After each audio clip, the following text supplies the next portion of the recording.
Let's see here. Um, which screen can you see? Do you guys see the screen? Yeah, which one though? Are you seeing the Google one or are you seeing my desktop? Okay, the icons. All right, I'll just move it over here.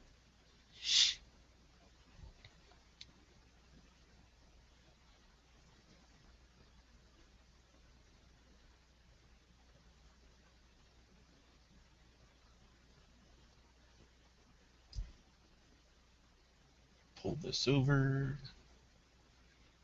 Dump some of this stuff over here. Okay, this should be a little better now. You guys see this okay? You guys can see the Google search now? Excellent. So, I don't know if you guys just want me to go into it. Yes, I do play EverQuest as well as Elder Scrolls Online. I am a gamer at heart, so those are I don't get to play very often, but occasionally I get on there. So, all right. So basically, once you have a product, and your product just kind of depends on basically what you're looking for, right? Let me open up one other thing here just so you guys know everything that I use.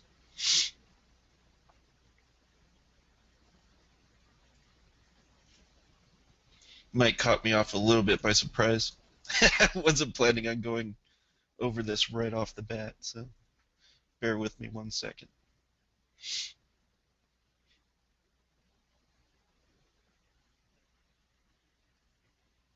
Okay. What's my master password? Nobody's getting the master password. Okay, so what we're looking at, can you guys see the Google search here? Give me a 1 if you can see the Google search or if you're still seeing my desktop. Okay. All right. For those of you that are seeing the desktop, you might need to drop off and come back in as my guess. Because there's only 2 or 3 of you that are having that problem. So basically once you figure out what the heck you want to rank for, you've come up with your product, and it's just a matter of going in and optimizing. So when you optimize for your Amazon page, like it's good to put other keywords that you want to rank for within this header here that you're going to rank for Amazon. But the other part of the coin is if you're going to rank in Google, you have to kind of clean this up. So Google, since the Panda 4.0 update, has really been hammering, even if it's a high authority site, they don't like over optimization. So it's something you really have to be careful of. That also works when we talk about going over the citation blanketing methods. It's the same kind of thing. Give you an example on one of them, so you guys can kind of see what I'm referring to here.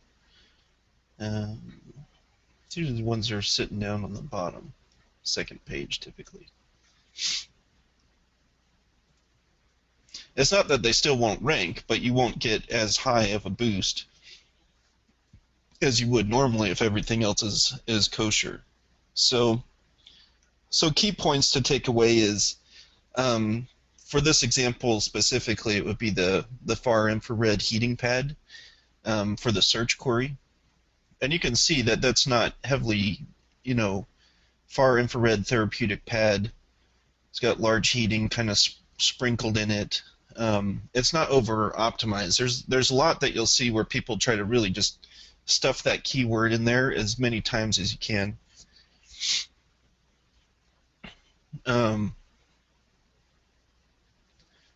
Explain what you're. Hold on, just reading a question here. Yeah, so we're gonna start from the point of hopefully you guys have picked a product and what you're looking for. might be able to get Brad to go over that a little bit later tonight. I typically have, like for me personally, I've always done my Amazon stuff for either clients or other people. I've never delved into the product myself. I mean, I've done a few of them for companies, but I've never done it for just my personal stuff. So over optimized, we're talking about having the keyword that you want to rank for too many times. And in Google, this is the title to them, right? So when you're doing your search in Google, this is what it's pulling back from. The other thing you have to be aware of is these URLs are dynamic. So with that being said, by dynamic, what I mean is this can change here, this actual URL. So for instance, if you go in and you change your title too much, then that can adjust this URL string here too. So I always take time to kind of carefully craft the keywords I actually want to rank for on my Amazon page before I go down that road of really trying to push it hard in Google. It doesn't mean that you'll necessarily lose rankings and things sometimes, but I've seen it where if it gets changed too much, I have lost the Google rankings. Not that it hurt me in Amazon. So just something to be aware of when you're going in and trying to do the optimization. The other parts you want to go in and do is make sure you get your keywords in here, right? So one thing I like to do, and this goes in with the ranking as well, is I use TLKT. So this is the last keyword tool, and this is able to give me my current LSI versions that I need. So LSI, for those that don't know, is an example of, so let's say I want to rank for OMG, okay? Well, Google expects to see links for OMG, of course, to get you to rank, but in addition, they might be looking for, links that say David Mills, Mike Long, Greg Morrison, things like that. So on Google's end, it's a little suspicious if all the links that are coming in are only OMG, and you're not seeing anything that's like, keywords that are related to what you're trying to rank for. Give me a 1 if that makes sense.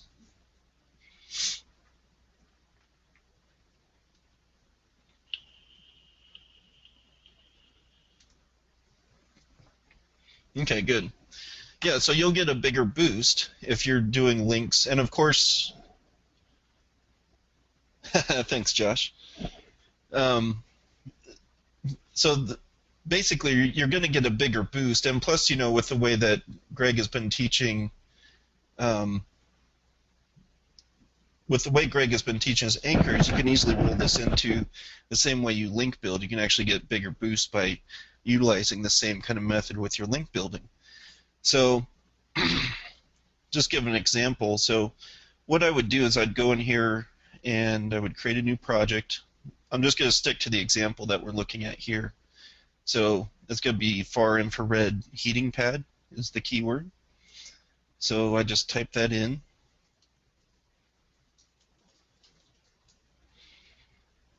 And we'll have to let this run for a minute or two. The thing with this tool is it goes out and finds these in real time. It's not pulling it from existing data set somewhere. It's pulling it like right now as I just hit enter. So we're just going to let this run for a minute, and I'll come back to it here in just a little bit. And then show you how to use some of the LSI features and stuff on there. But anyway, so I'm going to get the main keyword, and I also want to try and put in probably 2 or 3 of the most profitable LSIs in here as well, because even though Amazon might only want to rank you for a specific keyword within Amazon, Google loves the variety. So even though you're targeting the main keyword, you have a chance of popping up for these other LSIs. And especially, this all comes down based on your domain authority, right? So domain authority, where is the, okay. So of course it died out on me. So this is an example of the Foursquare page, right? So we didn't have to apply very many links to get this. This is on page 2. It was on page 1 originally. It was on page 1 originally before the Panda 4.0 update that happened in May.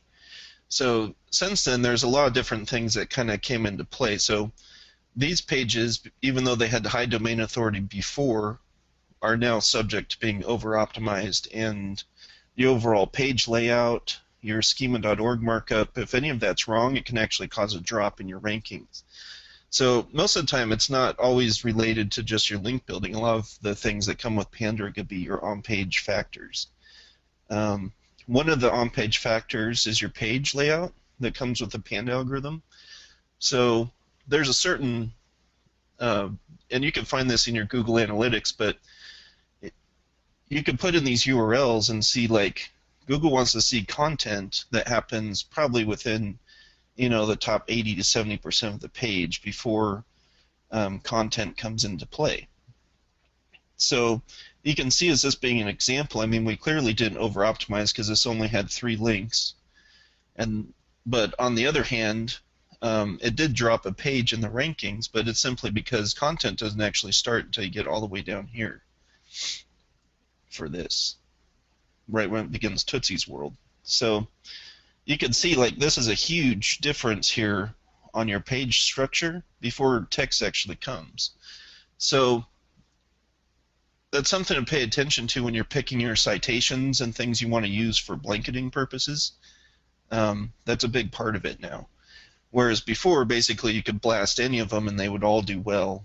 Now, ones that you might pick that end up like these, you might only be able to get them to page 2. So hopefully that makes sense. All right. So blanketing means that applies to all sites. It's not just even it's not just the citations. It would be all of them. So let's see. I'll just answer a few questions. So some people are confusing what LSI is. Trying to think. So basically, they're words that mean the same but might not necessarily be the same keyword, if that makes sense. So, Hey Jimmy, I'm back, by the so way. like instead of car. Oh, okay, good. Great, go Instead of ahead. car, you could do auto as an LSI, if that makes sense. So because these mean the same thing to Google, but that's what LSI means.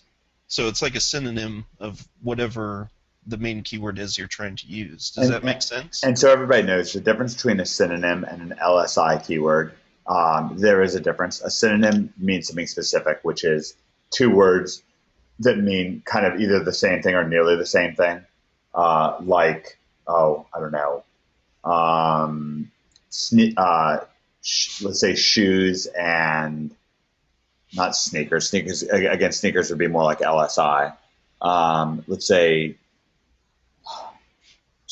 shoes and scoots. Let's say that scoots was a word that people use and they literally meant exactly shoes. Then at that point, that would be a synonym. Okay, but car and automobile, by the way, are synonyms. But car and auto would be LSI, so they're related, but they're not quite synonyms. There isn't a huge distinction with that. Great, Sean Auden pointed out, lawyer and attorney are synonyms. Now, synonyms are always LSI, but all LSI are not necessarily, strictly speaking, synonyms for language purposes. This isn't a big deal, by the way. Synonyms is close enough. I just wanted to make that distinction so people didn't get confused. Go ahead, Jimmy. Yeah, and so, another thing where the keyword might be different is just best and top. That's an example Greg gives in his KLKS site of how he does his titles. And that's a good example of an LSI because they're 2 different words, but they mean the same. All right, great. So moving on from there, I think, so that's something to be aware of. Somebody else was asking, like, the blanketing method, what we call it, is the domination. It's in the project Juggernaut section. So, like, you can do, this is one of the examples that we show a lot in here. So the blanketing method is we ranked them for their ServPro. This is their money page. They have their Facebook, right? And they have the BBB, and they have their business listing, and they have their yellow pages. They have their video. Yeah, it's And total page one domination. And just so you know, for ServPros, we actually have several clients that are ServPros. Nashville SEO has several clients that are ServPros. And this water damage is by far their number one keyword. Lee is asking what LSI stands for. It stands for latent semantic indexing, but it doesn't matter. Like really, the things, of course, that we're going to really focus on when it comes to SEO are going to be, as always, where are our links coming from, what is the URL, and what is the anchor text. And that's the main thing we need to focus on. Everything else is really just noise. I mean, there's just not much else going on when it comes to that. So little details like latent semantic index versus synonyms, we just don't worry about them. Just understand that Google has a decent command of language, has a decent understanding of language. All right, go ahead, Jimmy. Okay. So basically what you want to be concerned with is, because these have such a high DA, you basically want to take advantage of that. And as well as the citations, just like anything else, you want to make sure that these pages aren't over-optimized, otherwise they won't rank. So it's not necessarily the links that you're going to apply, it's the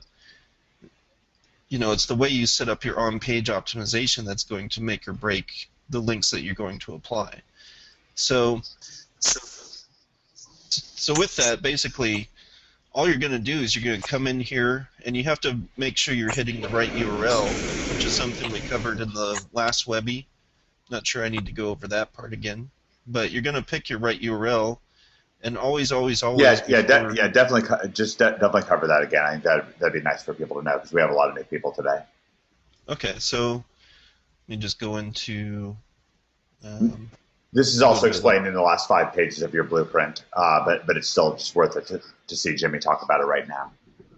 Okay, so let's say you're looking at this right here. So I went into this based off of one of the categories in Amazon. You guys can kind of see that this has a lot of stuff in the URL that doesn't make any sense. So I'm just going to take this, and let's say that I didn't know that this was wrong, but before I send backlinks to something, I will make sure it's the actual URL that Google's indexing. So if I take this and put it into the Google search, you just hit Google search, and chances are you're not going to see anything. This one came up, but you could clearly see that this is a different URL than the one that you put in to do the search for. Does that make sense? You see that difference there? I'm trying to go back to that page here. Yeah. You see how this is the same? Same product, but different URL. So the one that we found from doing the Google search is going to return the right one to send links to. So before you start your link building campaign, you want to make sure that you have the right URL that Google's actually indexing. Same thing goes with any of your citations as well. And how do we do that? Jimmy, can you review that? Because that's one of the critical things we want people to know. Yeah, so I took that. So you could either pick which one you're going to do, or I copied it and I did a Google search for it. Mm-hmm. And this is what came up. And when you open it, it's the clean URL version of what you did the search for. So this is the one that's indexing. And that's very critical because I've seen a lot of people that are sending links to other variations of it, like they might have only gutted up to here, but then they're not seeing any ranking results because this isn't the URL that Google is indexing. They're taking it from this portion back. So there's another thing. So part of the way that Amazon organizes their structure, it's based off of. So for instance, Yes, and that's correct. You use the clean URL. Let me make an announcement. Now, this is an acceleration webinar. We don't normally do much Q&A on these acceleration webinars because they're more meant to allow us to do reporting, so you can watch over our shoulders as we show you our real businesses and the real successes that we're having. However, on this particular one, we're going to try to do a little bit more Q&A than normal. I've actually brought Fletch live. Fletch, are you there? I've actually made Fletch an organizer just in case he can help out with that. Fletch, are you there? I don't know if Fletch is there or not. Oh, I think he is. Hey, Mike, can you hear me? Yep. Fletch, normally Fletch has his own office hours, but he happened to crash my office hours, so I quickly drafted him. So if you have questions, Fletch is very knowledgeable in a broad range of what's going on with OMG, and so maybe as much as you can, Fletch, while you're around, would you mind answering a few questions in the little question box? Absolutely. I'm going to bring that up right now so I can jump on some of those. Really appreciate that, Fletch. Thank you so much. Yep. Okay. And again, normally on these acceleration webinars, we're going to be a little bit more focused just to have you kind of watching over our shoulder. Right now, Jimmy is showing you over his shoulder how he has success with his own Amazon listings and helping others. And the great thing about that is that we're benefiting from that. We're getting to see how the money's being made right now over Jimmy's shoulder. So it's a little bit different than our traditional office hours. Usually our traditional office hours with Greg and with with Greg and with Fletch are going to be more Q&A. You'll bring your questions. But in this case, in this acceleration webinar, more the topic is us reporting. On this particular event, you've got Jimmy Kelly. We have Brad Mabry coming on.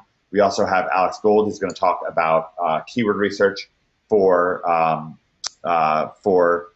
CPA and affiliate marketing. He's got a really neat method that we're going to start talking to you more and more about.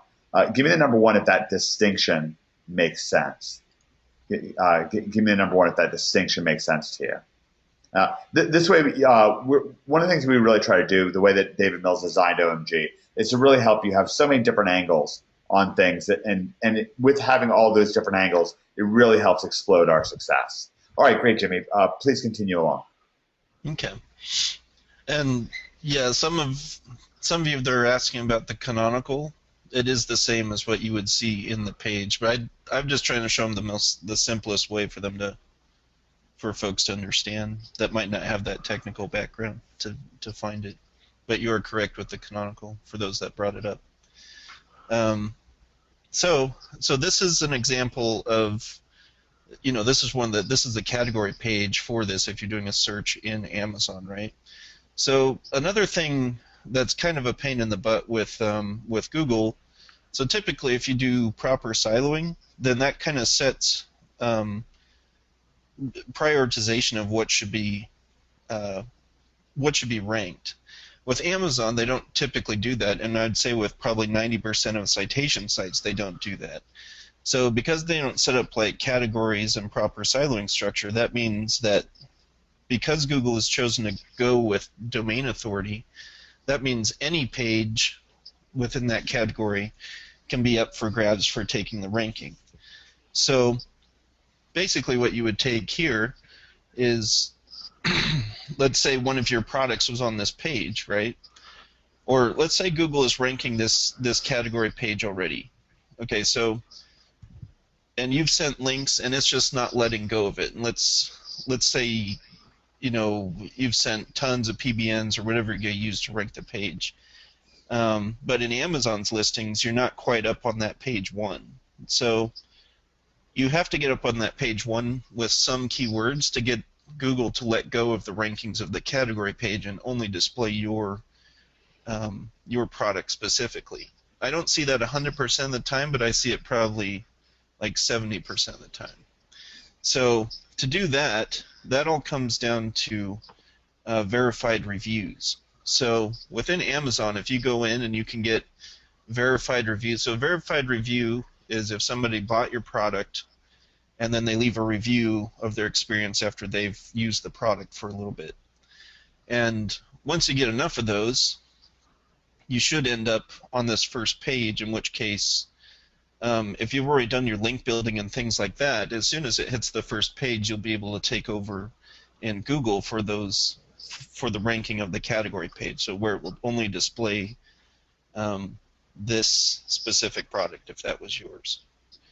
So, and in some instances, you don't have to do tons of reviews. I mean, this one specifically is only like 38.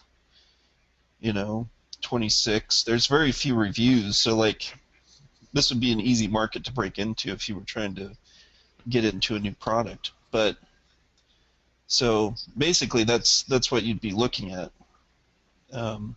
Obviously these top ones have a few more reviews, but if you only had to get 100 reviews, that'd be pretty simple to do. So let's see. So Okay. that handles like So- the meats and guts of what Right. you're looking for. So let's just kind of review things. So there's a category page. Is that correct? Mm-hmm. And where would they find the category page? Well, typically when you do a search, that's what Google indexes by default. So if you have a product and you want to rank in Google, more times than not, you'll see just the category page of Amazon, Right. as opposed to a specific product. If you see a specific product, then more times than not, you have a competitor that already knows some of these tricks where they can get their product index instead of the category page. All right, great. And now, okay, great. He's mentioning reviews. Okay, now, Sophia says, he's mentioning reviews. I thought the OMG Amazon plus Google method was around not doing reviews. It's really around maximizing your reviews. So you can do much, much more with much fewer reviews, Sophia. So you do typically need to have some sort of reviews in Amazon to get somewhere. Of course, ranking in Google is going to help you get lots and lots more reviews, but you might be able to take a small fraction of the reviews that somebody else has. For example, someone else on the category page might have 300 reviews, and you might only have 10 reviews, and you still might be able to take over the category page. Is that correct, Jimmy? Yes, that's correct. All right, great. So basically, it's just a matter of, so 70% of the time, I mean, I guess I've just been dealing with a lot of big keywords, but with most of the smaller type keywords, you don't have to go out and do the reviews, but there's instances where if you're going after a highly competitive keyword term, you have to get your product on that page 1 of the Amazon category page. And to do that is by getting verified reviews done.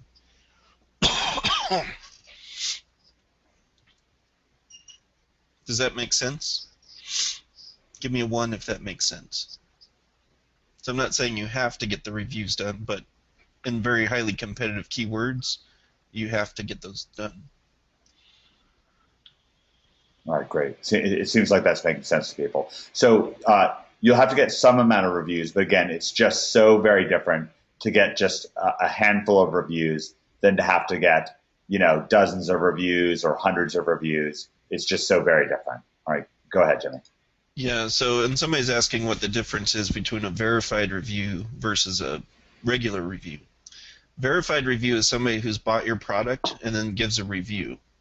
A regular review is just a review, if that makes sense. Right. So and the pretty typical technique that people use is that what they'll do is they'll make their product free for a short period of time and then get some reviews from the people who get their product free.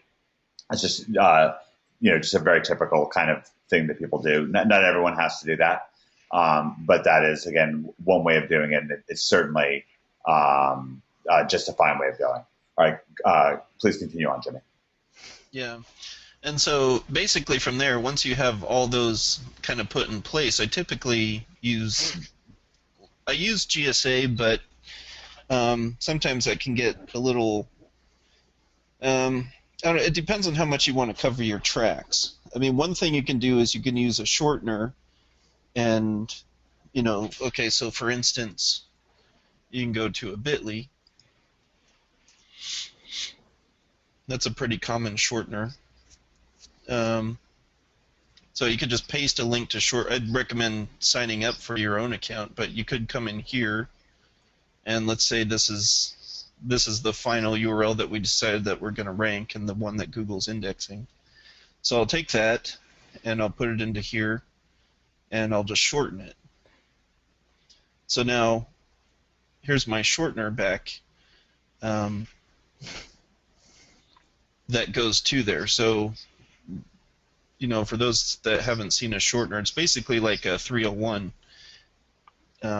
is all it is. So if you paste this in, it 301s over to that one we just put in, even though it's not the same URL.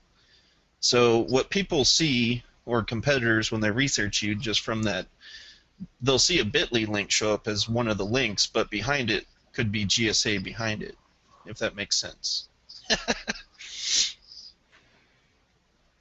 So grabbing that bit.ly, I would then take that and I would use this for my GSA campaign.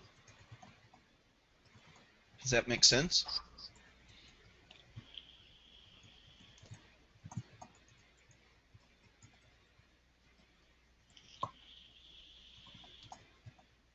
There's many other ways to rank this, but a lot of the other ways I'm going to share at the OMG Live event.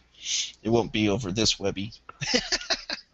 But this is great. I mean, you're really getting a full, thorough idea of how to do things correctly, and this is great. Like, this will really, really rocket you ahead when it comes to rankings.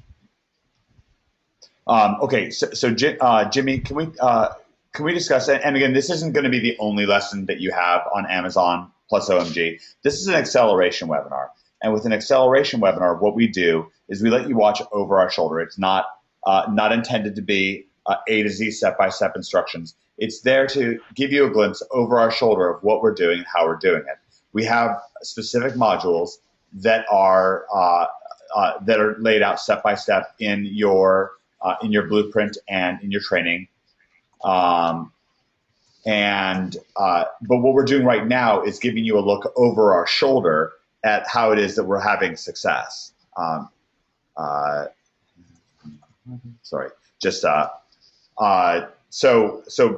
basically, long story short, this really just goes back to my early days in internet marketing. When I was first getting started, I was sure one of the reasons why I wanted to get into internet marketing was not just the possibility of it, but the fact that I could just see a business happen on somebody's computer screen. Because if it's an internet business, at the end of the day, it has to be based on, inputs to the computer, things that you type in, you move a mouse around, you click it, type some more things, and eventually cash comes out of your screen. Whereas the very first business I tried to put together was a game store, and there's so many variables, so many things going on when it comes to a physical business that it just winds up being much more confusing. And so I really wanted to see where the money was being made right now. I wanted to watch over somebody else's shoulder who's making lots of money, somebody who's making tens of thousands of dollars a month, and see how they were doing it. How, what were they doing with their business? What were they typing into their keyboard? What mouse clicks were they doing that's helping them have success? And it's funny because I looked around and I was sure I was sure that some of these products that I was buying or live events that I would go to, that somebody would show me that. But in reality, that didn't happen. Now, how many people here have felt like at some point, of course, before you joined OMG, that you'd really like to be able to watch over somebody else's shoulder while they're having success, so you can actually see the actual moves that they're making and understand what they're doing? And then, of course, you can make it your own. You can make your own moves up from there. But it really does. It just matters so much. And it really accelerates you. I'll tell you this. As soon as I finally saw how the money was being made over somebody else's shoulder, and I'll tell you how I made it happen. I wasn't very successful in school. I was, a B and a C student. I'm mostly like a C student. Barely graduated. But but I was pretty popular in high school, so I used the same skills that made me popular in high school to get together some of the people that were having success in the internet marketing world, and got to literally go into their homes and watch over their shoulders as they made the money. And as soon as that happened, within weeks, maybe months, I was making tons of money.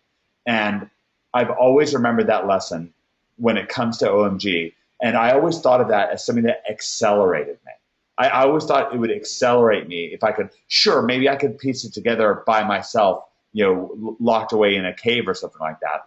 But if I could just watch over somebody's shoulder, that would really accelerate me. That's why we have these acceleration webinars, is so you can watch over our shoulder and it can accelerate you. But it's not the entire step-by-step instructions.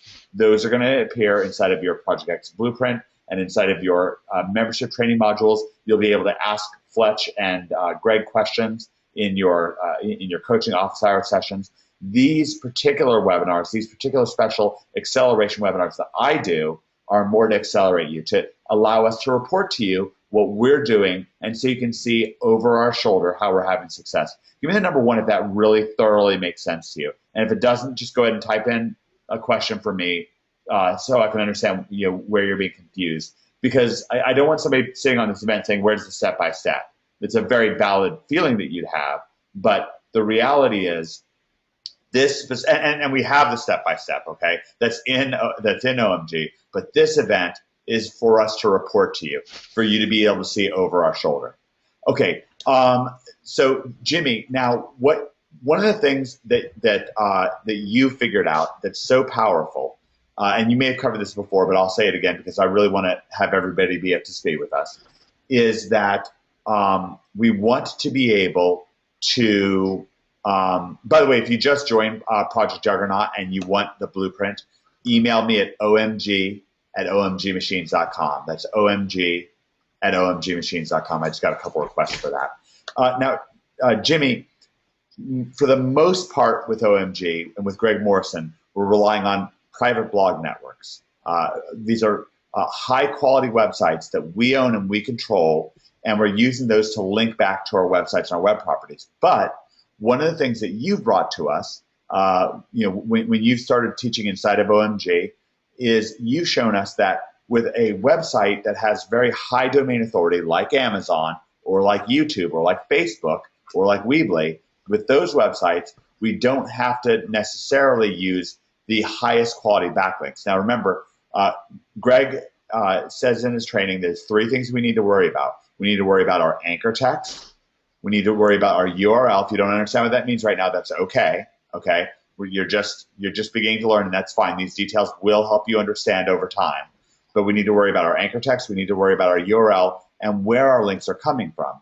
And it turns out that we always want to send high quality. Well, not always, but as a rule of thumb, we always want to send just private blog network links, just high quality private blog network links, or links from our social sites like Facebook, like YouTube, like Amazon to our webpage. So just our high quality social links and our private blog network links. But when it comes to ranking, like our Amazon pages or our YouTube pages, the rules, Jimmy, they're totally different. And we can actually use essentially other people's websites to rank our websites. Is that right? Yeah, that's correct. All right, great. Can you take us inside of that? Yeah, so basically, what I would do. Can you see my screen still, Mike? We can. Can you do the thing where you do Control Plus, or we probably can't do that, can we?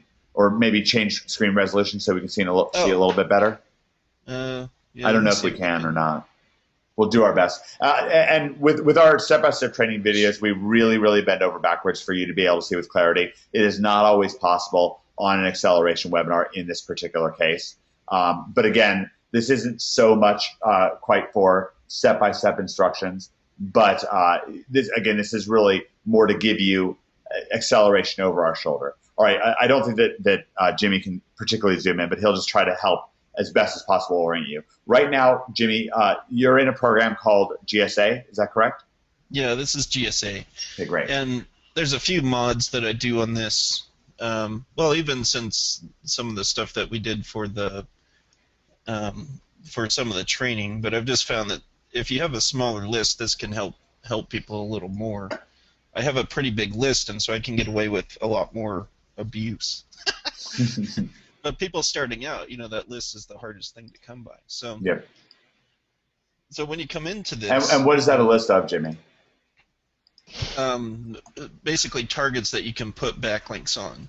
And so what he means by targets is with this method, we're going to use other people's websites to rank our, let's say, Amazon pages or our YouTube videos.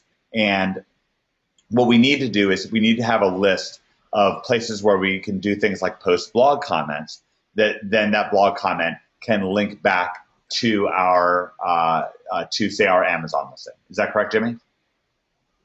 Yeah. So basically, for this first part, I still keep in my main keyword right here, but for the second part, this is where the LSI come in. So if you come back in, this is we ran this keyword drill for this specific keyword, and the one that I like to use it's called Jimmy supporting keywords. So this is the same as your highly relevant, except it's only the money keywords. So they're LSI that are also big money makers. So basically taking out all the fluff, even if they're LSI. Now, how do we know something's a moneymaker, or how do we start figuring that out, Jimmy? Well, I'll show you on here. So you just select that from the list and hit Apply Filter. And then what you'll be left with, oh, this one doesn't even actually have enough on there. Probably had to run the other one. We'll have to go with just LSI, I think, on this one.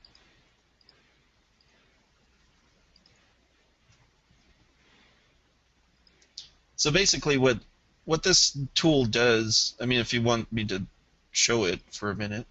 So basically, you got your keyword. Here's your cost per click. This is how many clicks it gets per day on your PPC. This is how many searches it gets. And you got your broad and your phrase competitors. And then here's your LSI and your Bayes score. And the uses is how many times the top 20 pages use it within their own text. So the most important ones, as far as LSI goes, are your LSI and Bayes score combination. The one that my filter specifically does is make sure that you have money coming in with it, which is typically based off your cost per click. And I usually look for a certain amount of money to do that. But this one doesn't generate high enough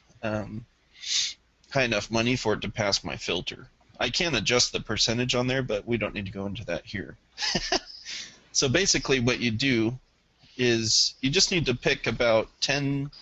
I usually do 10 to 20 of these now, and these are what I'm going to use as my LSI. So for instance, we got heating pads and infrared pads, and I try to get other ones that are similar but not the same, infrared heat.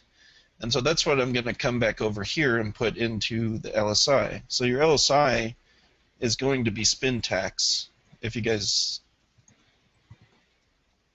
see, do heating pad pipe, and then infrared pad, and then you can do like, whatever other combinations that you find in your LSI list that you want to use. You're trying to get 15 to 20 of these of your LSIs. So once I complete that, all the other settings are the same as what we did for the training. And that training is in your domination area in your OMG Project X and Project Juggernaut membership area. Go ahead, Jim. Correct. Yeah, and so once you get, I only put 2 in here, but you need to get 15 to 20 of these put into this for your LSI.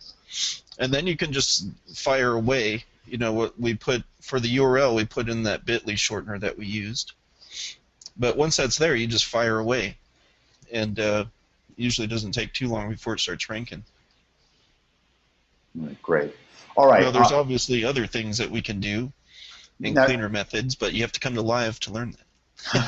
Now, Jimmy, can you pull up your like a drawer, like a image tool, and kind of graphically represent what's going on for people? This will be great. Jimmy's a great teacher and can really show you how this works.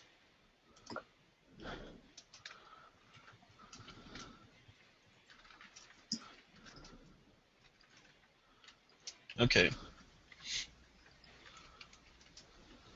So this is your Amazon URL. And then we'll pull over. This is going to be the bit.ly shortener that you put it in.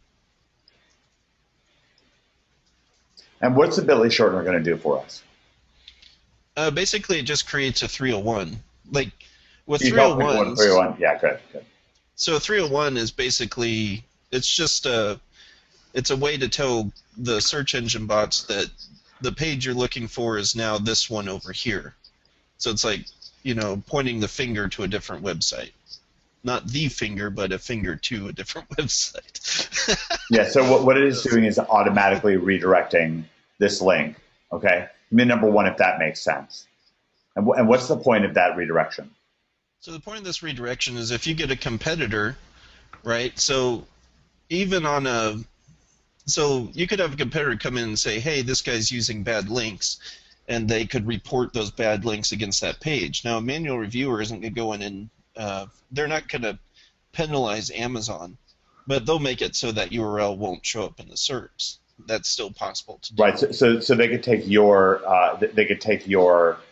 in this case thermal heating pad page theoretically, and they could move it. The Google representative could move it out of the Google index.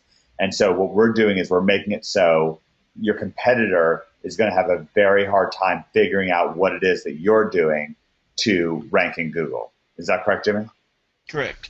Yeah, and basically, so when we apply the GSA links, if your competitor comes and looks at the Amazon URL, they'll see one link coming in from bit.ly. So, that's not going to raise as many red flags. But if, say, you had nothing but GSA behind that Amazon URL, you're going to you could potentially be putting your Google ranking at risk, not the Amazon, but the Google one. Right. So what you're doing here is you're creating kind of an extra layer of stability and protection. Right. That's correct. Okay. Now, Jimmy, can you? Well, I know you're going to do this anyways, but can you begin to explain how these link tools work? There's a lot of questions about what is GSA, and something that I want everybody here to know is that Jimmy already has a wonderful 5-page training sitting right at the end. It's the last 5 pages of your blueprint, and it's going to show you how to do this entire method, but just with FiberGig. So you won't even need GSA in this case. So go ahead, Jimmy. Yeah. So basically, this is the process. If you were looking at it for a bird's eye view, essentially this is what's going to happen. And the GSA links, I mean, there's all kinds of links that come from that, right? You have 2.0s coming in from there. You have bookmarks. What would a 2.0 be, Jerry? 2.0 would be something like a Weebly page or a Tumblr page. That's more like a 2.0 type link. You also have trackbacks. You have what's a trackback?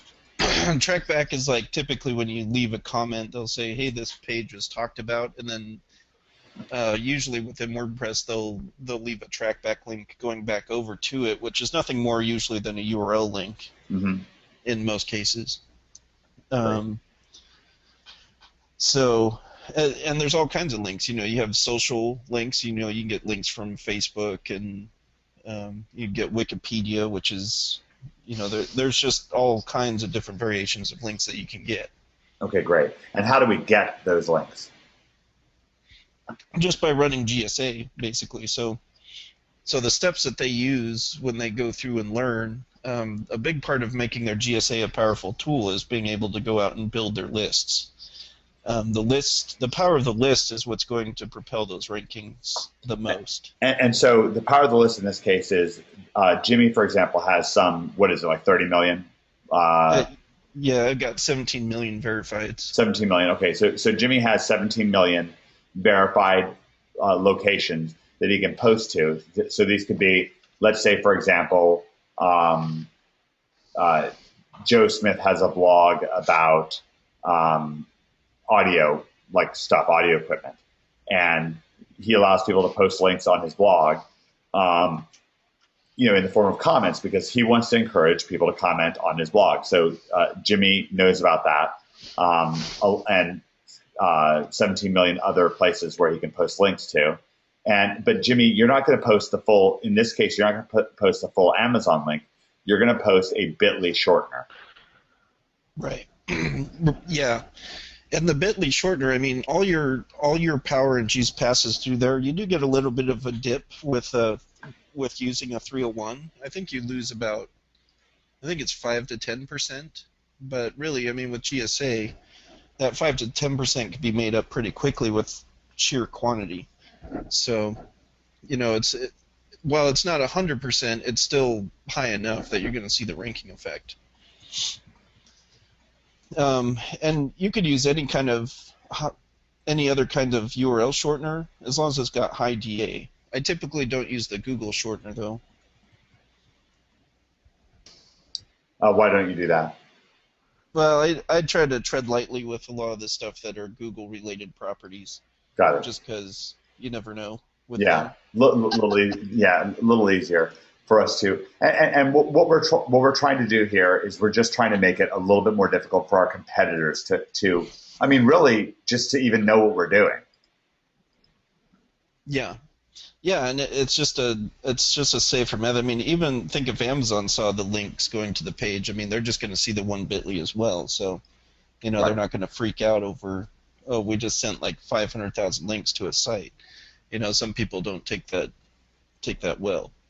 So it's just a way to just get the rankings that you need, but also just kind of just make sense and cover yourself a little bit in those aspects. Okay, now what can we do if we're not ready to use GSA? Because GSA is pretty complex and it's relatively costly. What can they do instead? Well, the stuff that we went over, there's a lot of good Fiverr gigs and stuff you can use. I mean, it's just a matter of being able to send as many of those links as you can. So, like with the blueprint, you can utilize a lot of that. I mean, Quark service is something that both me and Greg have found out that we both use a lot together. So, yep. I mean, he does a lot of good link building campaigns and stuff that he offers in Fiverr. Great, and so you actually detail this step by step inside of our blueprint. Now, if you're somebody who is just absolutely smashing it with Amazon, if you're making 10 grand a month or 50 grand a month, I got a message from somebody who makes 100 grand a month, actually 180 grand a month on Amazon. At that point, yeah, go for the max. You're going to want to get GSA down. Maybe even one of the things you can do when you're ready to take things to the next level, you can go to jimmykelly.org. Jimmy, would you pull up that website just so people can see it? Jimmy actually offers additional consulting. He doesn't do coaching inside of OMG. He is an OMGer. He's a wonderfully contributive member. But he also offers jimmykelly.org. This is normally closed. The coaching that Jimmy has is normally closed. So normally the only way that you can get coaching with Jimmy is to go to OMG Live Nashville once per year, which is in November 15th. However, again, if you're, for example, somebody who's really looking to take their Amazon to their absolute next level, then what you can do is watch this page, and periodically, once every few weeks, Jimmy will open up for his coaching hours where he'll actually sit down with you and walk you through that stuff, and I highly recommend it. So this is www.jimmykelly, Kelly with an E, jimmykelly.org, and we'll point you back to this page later on in the event. Jimmy, and by the way, this is normally sold out, so Jimmy will normally only keep that open for a few hours. So if you're really looking forward to getting that, then definitely make sure to check back often. Okay, now Jimmy, with the Fiverr gigs, they're not going to be as powerful. So what we more want people to do is use them for less competitive keywords. Is that right? Yeah, typically. I mean, you can use it for major competitive keywords as well. It's just you're going to usually have to incorporate verified reviews to your Amazon item as well in that case. Right, so, great. I mean, you can use it to rank for big high ones. Just know that sometimes you have to kick the authority from that category page. So. Okay, great. And then also some people were asking like, well, couldn't they just report the Bitly shortener? Technically, you can't within Google's spam report rules. So In the spam report rules, you can only report on the page that's ranking and the links pointing to that page. Yeah, and remember, people generally aren't going to even be able to find that bit.ly shortener. It's a little bit out there in the middle of nowhere. There's not like a tool to tell them. I mean, maybe there's some tools, but it's pretty specialized. It's going to be pretty hard. And that's one of the things that we're trying to do. You'll find out, for example, from Todd Spears that he has Spider Spanker Nuke that's going to allow you to really hide your private blog network links. And the reason why, it's not because we're ashamed of them. It's not because we're doing anything wrong. It's because we're just generally not going to run out to our competitors and jump up and down and say, this is how I'm humiliating you in the search engines. Yeah, I mean, any method that we can use to protect what's going to make us money, I mean, wouldn't you rather take that approach than doing it not unknowingly and then ending up losing what's making you money? I mean, you'd be willing to take that one extra step just for that reason alone, I would hope. Does that make sense? Give me a number one if that makes sense. And if you're not sure about it, then just type in a brief question so I can understand. Yeah, it seems like people understand this very well. Mike Hill gave me a 7. He really, really understands. Okay, great. Is everybody having fun tonight? Do you feel like we're about an hour into this event? Do you feel like you've had at least like one aha moment tonight? I mean, this is pretty cool, right? Yeah, this is awesome stuff. Okay, well, I really appreciate that. What I'm going to do is, Brad Mabry, I want to bring you on to talk just a little bit about how people. Again, Brad's got a whole module, both inside of your Project Juggernaut members areas or Project X members areas, where you can go over his shoulder and see how it is that he uses Amazon plus Google.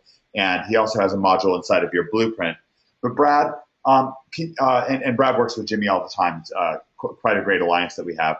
Brad, a lot of people now. How many people are interested in Amazon, but you feel kind of stuck because buying a product is kind of expensive. It can kind of be difficult. You can run into problems. Give me the number one if you've ever had the feeling like it'd be cool to be on Amazon, but geez, what about the product side of things?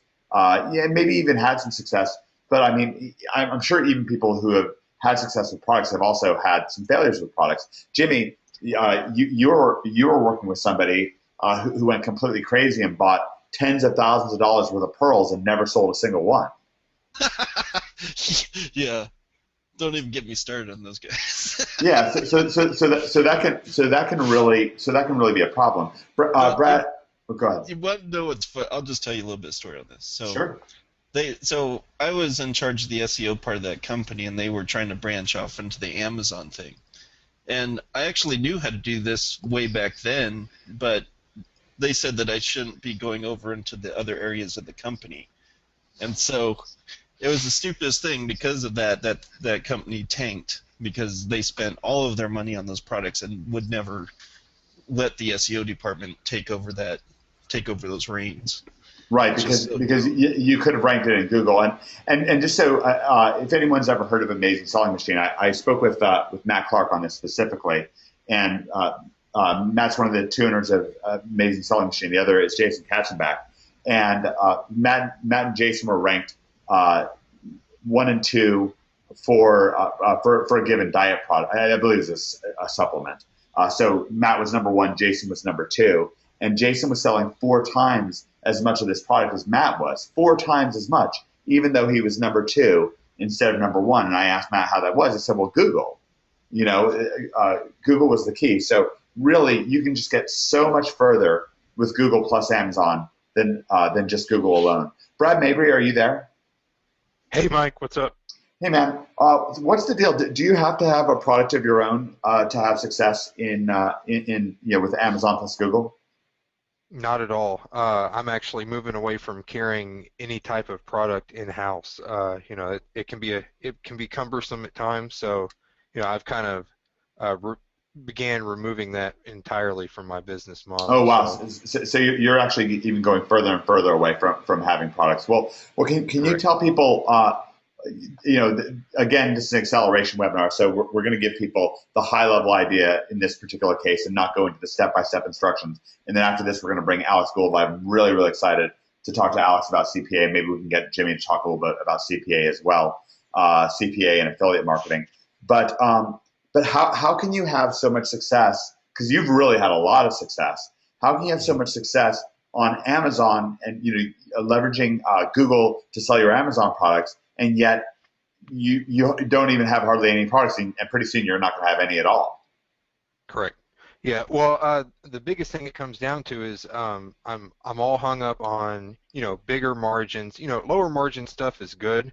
You're selling this $63 product. You can make probably 20 bucks on that. But I like selling close to $1,000 products. I was selling one product until I actually sold out of the guy's stock for the whole season recently. Well, that's It's fun. kind of a bummer. Yeah. I said, "You got more coming?" He's like, "No, that's it for the season." But that was a $900 product, so I Yeah. was making probably 300 bucks a pop on that, and it didn't really, because the products are so heavy, it doesn't make sense to ship it to me than me to ship it out. So they're a lot more lenient on shipping it directly from their facility, Yeah. um, and you So, can make a lot more on each transaction, so you don't have to sit there and process orders all day. right. So that's something that's really cool, because at that point you're not dealing with FBA. You're certainly not dealing with shipping things yourself. Uh-huh. You're just essentially, it's a whole lot like affiliate marketing, or almost the same thing as affiliate marketing. You're Yeah, it's making very your close. own affiliate program. So can you walk people through like a relatively specific example of this? As far as finding a product, Sure. yeah. Well, I mean, if I have a product in mind, I'll either go to eBay or just use Google Hmm. to find manufacturers. If I've got something, like I was looking at something to do with Bitcoins not too long ago. I didn't follow through with it, but I was typing Bitcoin miner manufacturers on Google. Right. Just copy and paste email, send it out to them. That's an easy, free way to do it. Of course, if I'm just looking to make a new site and or go with Amazon, in a completely different niche, I know nothing about it. I'll just browse through worldwide brands. I mentioned them in the training, and go pretty in depth into that. Digging through there and what I look for. But I find them, and they've got the application form right on their vendor or their supplier page. So you just fill out your information, hit go, and then if someone's interested, they'll get back with you. But I don't get too attached to anyone. Just One of the things that we like to tell people inside of OMG is that really it's all connected. It's all connected. And for example, what you're doing with this is very similar to affiliate marketing. One way of calling it is drop shipping. But one of the things that you also do is you actually use this. Brad's a multiple streams of income guy, so he has clients. You rank for not Charleston, but was it Greensboro, SEO, something like that? Yeah. I've Um, got three different listings there, so for Greensboro, dominating that. SEO. Yeah, that's Correct. Yeah. awesome. And by the way, Greensboro is just not the biggest city in America, so you can live in a small Yeah. city and be number one, or even just on page one with your city SEO, and it can really get you ahead. It's quite a neat thing. But anyways, you actually will form client relationships by going to people who have physical products. They're already Uh-huh. taking all the time and effort to stock these physical products, and you're able to actually help them move their products on the internet. Yeah, that's actually how I found that $900 product that I sold out for the season. He was Yeah, can you walk us through a bit about this? Was a car part, is that correct? no, this was actually a summer product, like water sports type product. I don't Oh, want to. okay. Yeah, sure, Yeah, sure, I sure. want to kind of protect him, but yeah, I'd actually done a website for him a while ago, and Mhm. he came back to me and needed some updates done. He was adding a new product, and I said, hey, I've since I've done the website for you, I've really dove deep into Amazon. I know I could move these, so I just threw them up on Amazon. I bought some ads in Amazon. That's easy and it's real cheap. It's a lot cheaper and easier than AdWords. Mhm. Not that AdWords is difficult, but it can get expensive. Um, so I just started buying ads and I started selling the crap out of them even before I got it ranked. And then I got it ranked, and that's when we sold out. So he really he was selling to like surf shops at the beach and stuff like that. And he had no idea on how to set up a client, a supplier vendor relationship like this. So I just walked him through it essentially. I said, um, if I get an order, I'll send it to you and I'll send you the money and then, ship it out. He said, sounds good to me. So, I'd send him an email in the morning, and then he'd reply back, I love getting your emails when I wake up. So, No, that's awesome. um, yeah, it really helped him out. I feel like it's going to help him take his business to the next level. He's pumped about next season. Yeah, one of the things that we like to focus on a bit here, we do have our earnings reports, and you see a lot of those inside of Project X and inside of Project Juggernaut. We love that stuff. But also just seeing our clients have results and get success. Brad, you've really helped a lot of business owners have success. Of course, you've helped a lot of OMGers have success. Jimmy's done the same thing. Jimmy's helped so many people have success, friends and other business owners. And it's really inspiring. It really can be a lot of fun. The more versatility and the more power you have. Give me the number one if you really like the thought of not just having success yourself, not just making money yourself, but really realizing that you're affecting people's lives and really helping people. Just kind of curious where we're. Yeah, this is great. It's a wonderful audience. Everyone's really active and fired up here. That's great. Okay, great. Brad, people can go if you're not already a member of our Amazon Plus Community Mastermind. Brad is just a dervish inside of that, and Brad has a little page, bradmabry.org. Jimmy, would you pull bradmabry.org up really quick? This is just to help people introduce people to Brad. It's bradmabry.org. So there's jimmykelly.org and also bradmabry.org. Neither of these websites is associated financially with OMG. This is something that each of these guys just has individually. I encourage them to put it together because I think it's so valuable. But we don't financially participate in these pages, but they're great. There's additional coaching that you can get from Brad when it comes to this Amazon plus Google stuff as well. I highly recommend it, and you can find out about that at bradmabry.org. And Brad's got a module inside of your Project J or Project X members area on Amazon plus Google, and a module in your Blueprint on Amazon plus Google. Those are both extremely, extremely valuable. Brad, thank you so much for coming live tonight. I really appreciate it. Hey, my pleasure, Mike. Anytime. All right. Now, what I want to do is, Jimmy, can you pull up the Google search for cheap car insurance, please? And can you explain what the heck is going on with the site? Because this is one heck of a successful website.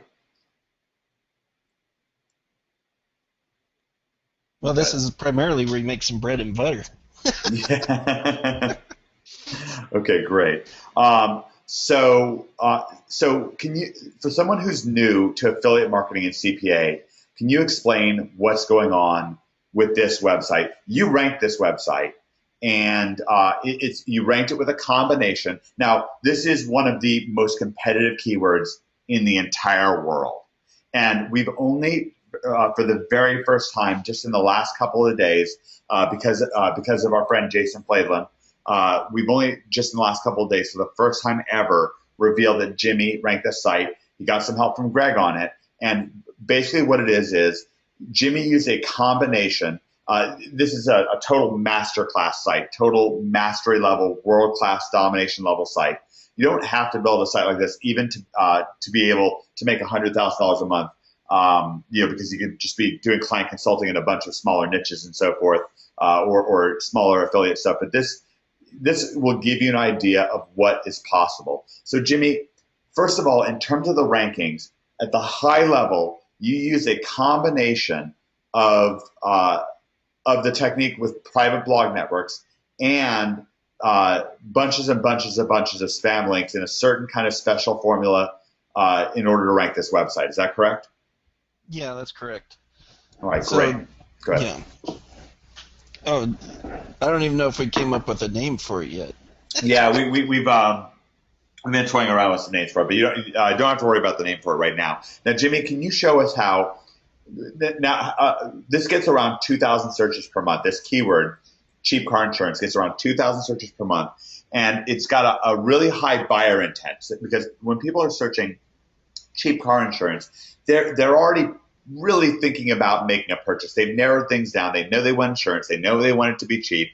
and so they're pretty ready to make a buying decision. This might even be the last search that they make. And so in this case, how is this website monetized? Like when does this website make money? How does it work? Because we know how Geico.com works, but how does cheapcarinsurance.net make its money? Can you take us inside of that? So basically what happens is, it's just like any other affiliate program. When you sign up for it, you collect the information on your site, and when they hit enter, you get paid right then and there. The information then gets put out through like a ping to post system. Okay, now that's going to be pretty advanced for a second. Jimmy's going to explain what ping to post means. You're most certainly not going to get it, and that's okay. Let me just explain something about learning right here. This is one of the wonderful things that we have in OMG, because we have David Mills, who is world class at making sure that people actually learn what they need to know to be able to be successful. Now, the way that learning works is we begin with details. We use those details to work into a core understanding. And then from that core understanding, we work back out to the details. So imagine a young child seeing a tree for the first time. The first time that young child sees a tree, they don't just see the tree and they get it, right? They might see a leaf on the ground. They might see a branch up in the air. They might see a piece of bark on the trunk, but not really even get that it's a part of the whole trunk, right? So they'll see little details here and there. They might see a piece of the root sticking out of the ground, okay? And they initially don't, quote unquote, get it. They don't get how these things are connected. But as they look at these details, pretty soon their eyes kind of work in, and they see that trunk, and they start seeing the trunk as the heart of the matter, as the organizing principle. Now, once they've seen the trunk, they still don't understand what a tree is, right? Because a tree is more than a trunk, okay? But now that they've got that core understanding, now that they see the trunk and get that things are connected to the trunk, now they can build back out to the details. And in a very short period of time, they can understand not just one tree, but they can understand. They might see an oak tree and then walk down the street and see a willow tree and be able to see pretty quickly the difference between those two things. Well, listen, money getting online works the same way. So getting these little details that initially you literally will not understand, you have no way of understanding them initially, they are still directly helping you work into a core understanding. And once you get to that core understanding, you're going to be able to work back out and really gain in your understanding. Give me the number one if that makes sense. And that's directly from David Mills. That's directly from your Law of Implications training. It's kind of inspiring, right? Because whenever you're running into something, we're so used to this kind of impoverished, quote unquote, school culture where we're kind of punished for not knowing the answer right away to something, or it's all just kind of a weird situation. It's not a nice feeling. And we feel like kind of panicked when we don't have the right answer. But really, when we see things that we don't understand and we feel a feeling of confusion or a feeling of overwhelm, well, that's actually the feeling of our brain getting smarter. Imagine a bodybuilder who got upset every time they worked out and they felt a little burn in their muscles. Well, that burn that they're feeling in their muscle is the feeling of their muscles getting stronger. So it's actually not going to be helpful if they just get upset every time their muscles burn, because they need that muscle burn in order to get stronger. And so when you feel, that's one of the reasons why I want Jimmy to talk to you about ping to post. And I believe that not one single person here will necessarily understand what he's saying, but it will still help you understand. And then down the road, maybe it will become very helpful to you. All right, Jimmy, ping to post. So ping to post, so this will happen through the affiliate end. So we forwarded on the information captured from the website over to the affiliate. The affiliate then implements the ping to post system, and when this goes out, it'll go ping Geico, it'll ping State Farm, it'll ping Progressive. It pings all the major networks, and so from there, they're able to pick and choose if they want to bid on that specific, on that specific quote that was sent through the system. So you're basically holding your own little mini eBay for this person's information. Yeah, and so basically, the first one will bid on it, and then you retract it and then put it back out, but not to the same one that you put it to. So then you can resell that same information, but just disclose this was picked up once before already. So then when they bid the second time, they know they're not gonna pay top dollar the second time, but you're still gonna get about half of what you got for the top dollar. And so you can do this ping to post about, I don't know, probably 4 to 5 times, and each time it keeps selling over and over again. So by the time it's done, you've sold the same piece of information about 5 times. And of course, you're disclosing, the buyer knows that they're buying information that's been shared several times, so you're not deceiving them. And in fact, they're getting a discount for because they're getting information that has that has gone out there. Yeah, and the cool thing about that too is like you could utilize this kind of system too if you were doing, even with local kind of clients sites, like. So if you put up your own water damage service and then worked with the other water damage service providers in the area, you could implement the same system where they're going to be bidding on it. But you don't have to. It's some software that you put into your server, but basically it's like hands-free once it's running. All right, great. And what you just saw was super advanced level, super world-class, top of the world level CPA training. Do I expect you to turn around and do that? No. And in fact, what we're going to do is we're going to now join forces with Alex Gould. And Alex is coming up with Alex, I don't know if you saw I introduced you to him a little bit at the beginning of the event by showing you his earnings report. Alex just recently quit his day job. We're so happy for him. Alex joined OMG. Let me figure out when Alex joined OMG. Let me look this up. Oh, I think I know. I think it was December 30th. Let me see if I'm right. Yep, December 30th, 2013. He joined Project X, and at that time, Alex, you were working a day job, but you just quit your day job. Now, why? Did you just get tired of working? You decided you're going to join the ranks of the unemployed, or is there another reason? Well, I don't have one of those stories where I hated my day job, my boss was awful. I actually liked my job. My boss was a good guy. And when I started making, income on the side, I let him know that, hey, I'm getting to the point where I'm making more than what you're able to pay me, and we got to start, thinking about my exit. Mm-hmm. So that exit finally happened just the other week, when in July I made over $37,000 online. And you made this money primarily, and by the way, the previous month he did extremely well as well. He also made over $20,000 in June. Now, and doing great going into August. Now, what you're doing is you're using SEO to make money, both with CPA, like we were just talking about, and with also you're using AdSense as well. So you're using a combination of both CPA and AdSense. Can you explain to people what AdSense is? AdSense is just, I've never had to explain it before.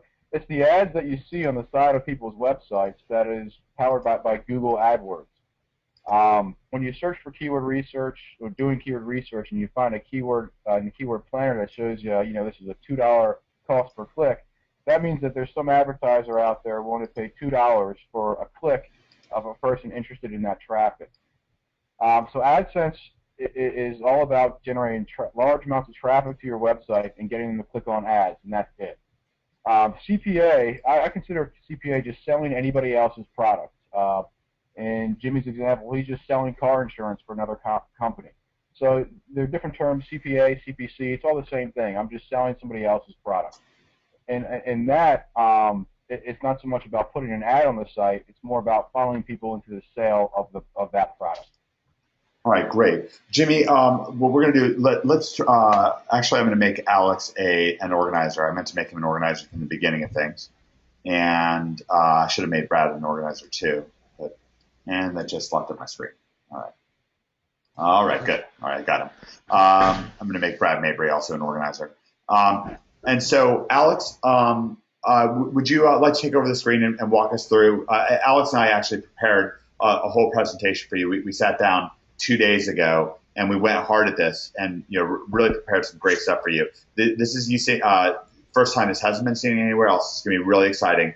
What we're going to get into is keyword research. Now, Alex has quite a knack for keyword research, picking keywords. He's not necessarily Jimmy Kelly or Greg Morrison when it comes to SEO, and that's okay. in fact, it was not being a powerhouse when it comes to SEO that really led you to this keyword technique. Is that right? Absolutely. All right, great. So does everyone here understand what a keyword is? So keywords are what we search up in Google, and what we do is we want to rank for, like, let's say a given keyword, like, in that case, cheap car insurance that you just saw, or how to lose 10 pounds in 30 days. That's a keyword. And Alex's real specialization is figuring out what keywords to go after that are literally very easy to rank and yet very lucrative. He's done a lot of this in the health and fitness niche. Alex, would you take it away? Yeah, so everybody can see my screen right now, right, Mike? You're watching my screen? I believe everyone can see it. I can see it. Can everyone see it? Yep. Okay. People can see it well. Let me just put this in percent. Okay, so this is my part of the web I call it OMG Keyword Research Ninja Style. So a little bit about me. I'm Alex Gould, as Mike just introduced. Been doing IM for about 3 years now. This is me. This is my new wife, and this is our huge dog. During those 3 years, when I began ranking websites, I was slapped by Google over and over and over again. And it was just a terrible feeling. You do so much work, you rank a website, you start making money, then boom, Google slaps it. It's awful. I joined OMG about 7 months ago through Becker. Maybe some of you guys may be familiar with him or not. And through that time, I've built up a network of affiliate sites that brought in over $37,000 in July. And all my websites this time around have survived every Google update all year long. It's like they're untouchable. In fact, every day they get stronger and stronger and become more authoritative in their individual niches because of the backlinking that's taught in OMG. And I don't want to gloss over that point. I mean, really, how did it feel to go from, like, because you really went from feeling like the ground was shifting underneath your feet. You probably didn't even feel good going to sleep at night because you'd wake up and probably be afraid to check your rankings. And then you get Greg, and then suddenly it's like, boom. What it really shows is that the linking that's taught in this course is exactly what Google's looking for. And there's no way to really get in trouble with it unless you do something incredibly newbie-ish with your anchor text or your on page. Right, and of course it's fine if you get in trouble once. So that's one of the great things about SEO. Like, whereas, for example, if you're doing Google AdWords, you can lose your account very easily.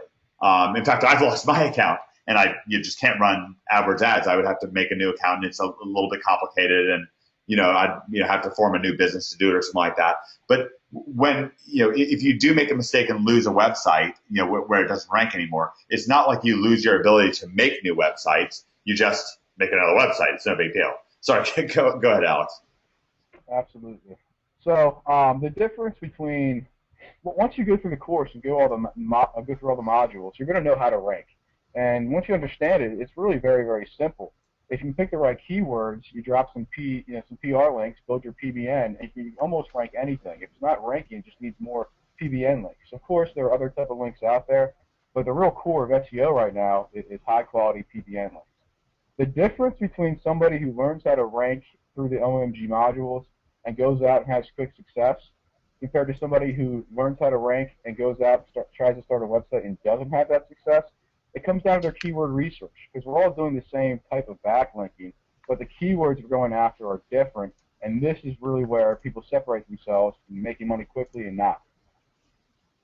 So part of the problem with that is when you come into internet marketing, you're taught one style of keyword research. And it's not necessarily that it's wrong, but the problem is that everybody's doing it, and it's hard to rank for those terms. You learn things that you learn to look for keywords that have high commercial value, like Mike mentioned earlier, high buyer intent. Cheap car insurance, somebody's looking to buy car insurance. So most of the keywords that you start to go after, you get into internet marketing, stuff like widget X, product X review, best product X, cheap product, stuff like that. There's also this theory that you want to look for high cost per click searches. A lot of keyword research tools will filter out anything less than $1 per click, according to the AdWords keyword planner, and filter that out as a bad keyword. I don't believe this at all. I've had ranked websites where the keyword planner tells me that it's $10 per click. And I get real pumped up thinking I'm about to make $1 billion every time someone clicks on one of these ads. But I can't get a click to pay more than 10 cents on those websites. And I've had the opposite. I've had the keyword planner tell me that these clicks will be worth 15 cents, and I get dollar clicks all day long. So take that little piece of insight for what you will. Some people, are diehard about cost per click. It's got to be over a dollar. Some people are not. But my point overall here is the basic strategies that people run into when they're getting into internet marketing is to go after these type of searches. And the problem is, it's not necessarily wrong. In fact, a lot of it is correct. But the problem is that everyone else is doing it. So you run into these niches that are very competitive. My style of keyword research only has one real parameter, and that's that the keyword can be easily ranked. That's all I really care about. I want to find a keyword that I know I can have a site ranked in 30 days, 60 days tops. And those parameters for me are less than 1 million natural search results for that keyword. I'll show you what that means in a second. And under 5,000 in title and in URL. And the funny thing is, when Jimmy was going through his first two examples, the cardboard cutout and the heating pad, both of his searches fall into these two parameters. Excuse me. So Mike called me the other day and said, Alex, I see you're doing very well online. You must be doing something right. What's your keyword research look like? Can you sit down with me and just show me what your process is? And I said, sure, no problem. I don't use any keyword tools. I don't use Market Samurai keyword competition plan or whatever it is. I use nothing but the keyword planner from Google and my own intuition. So Mike asked me to sit down and show him what my process is, and within 4 or 5 minutes, we found an awesome keyword. And I just want to show you the process that we went through. Now, there's no real rhyme or reason here.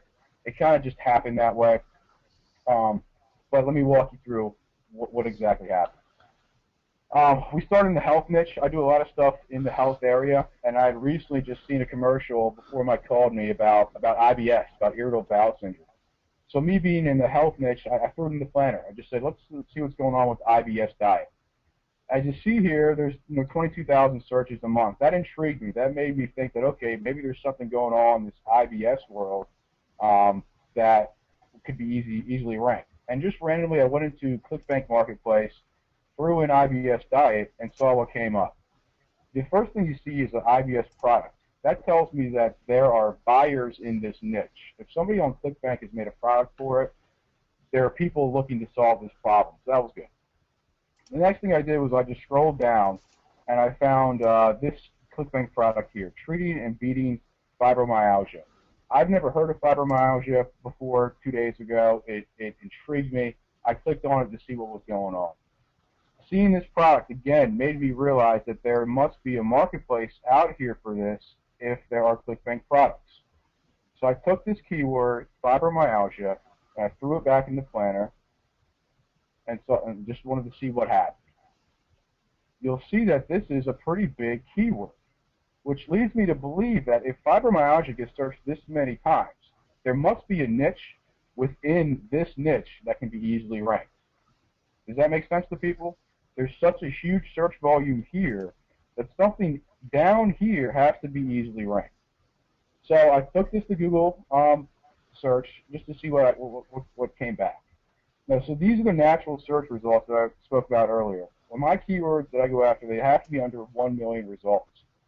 Fibromyalgia, 6 million, so it does not meet my requirements. But I like to scroll down. I like to see what Google is already giving us.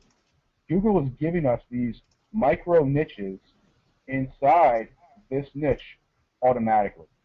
If Google has this as a related search, that means that people are searching it. Does that make sense, everybody? These are niches inside of this bigger niche. So one that caught my eye was fibromyalgia trigger points. And I copied that. I threw it back in the planner just to see if there are any search results. And lo and behold, it's a nice little niche. About 7,000 searches a month, not too bad. So then I wanted to judge the competition. So I threw this search again back in Google and saw what came up. You'll see here that there's only about 340,000 natural results. Okay, that tells me there's very little competing websites that Google's going to display for this particular keyword. And Alex, So I want Alex, I don't want to throw you off, but I want to point something out here. As I looked at this, because Alex and I did this together originally, someone who's very important to me has fibromyalgia, so I know a little bit about it.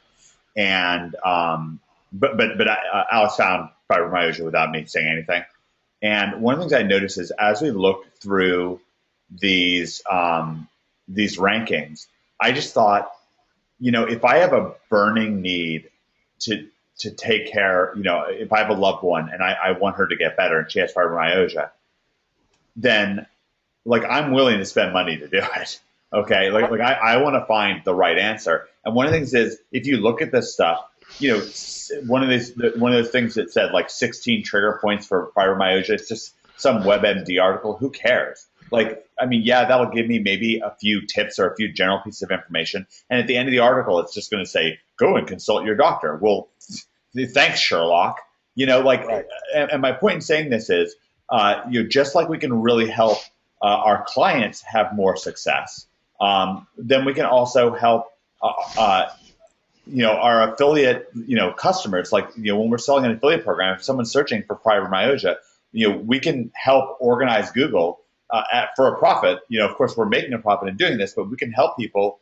And this is what you're doing all day. Like the money that you're making, Alex, is by providing people better results, answers to various health and wellness questions that they have that are very important to them. Yeah, the thing with a term like this is you got to do your research. You got to put together some good articles that are informative and help people. If you take a look back at this little scraping that Google does, you'll see look at all these symptoms: fatigue, sleep problems, headache, depression, anxiety. If your website points people in the direction to help any one of those symptoms, well, then you're helping people, and on the back end you're selling a product, which you earn a commission for. Does that make sense? Great. And does that make sense? Like, again, if we become disconnected from ultimately the service that we're providing, if we become disconnected from the service that we're providing, then really things just start to kind of fall apart. I mean, really things, it's just quite a lame situation. We're not going to be as happy in life.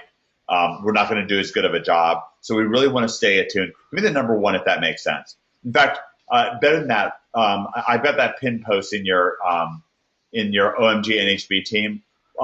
Please go in there because we're going to be talking a lot more about service. Give me a hashtag service if it makes sense that you want to be of service to your customers and that can really power your business and help you become much, much more successful. So I have a pin thread that's about this acceleration Webby. It's the one with the big Katy Perry video on it, which, by the way, I enjoy.